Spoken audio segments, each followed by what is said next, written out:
காமராஜருக்கு அடுத்து ஒருத்தர் மறுபிறவி எடுத்திருக்காருன்னு சொன்னா உங்களால நம்ப முடியுமா? சோ சாப்பாடு விஷயத்துல அவர் அடிச்சுக்க ஆளே கிடையாது. நான் ஏன் சொல்றேன்னா, இந்த வீடியோவை ஃபுல்லா சேவ் பண்ணிட்டு நீங்க ஒரே ஒரு ஃபாலோ மட்டும் எனக்காக பண்ணிக்கோங்க.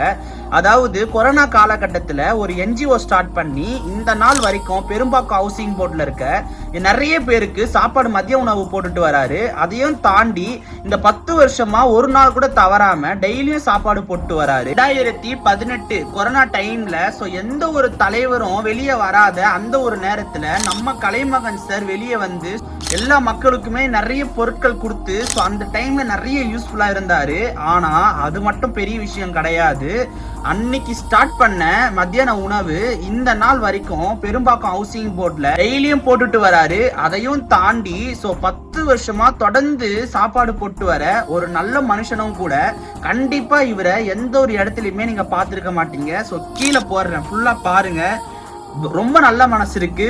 ஒருவேளை இவரு 10 வருஷம் சாப்பாடு போட்டது உங்களுக்கு ரொம்ப பிடிச்சிருந்துச்சுன்னா உடனே ஃபாலோ பண்ணிட்டு அவரை பத்தி நான் நிறைய விஷயம் பேச போறேன். கமெண்ட்ல சொல்லுங்க.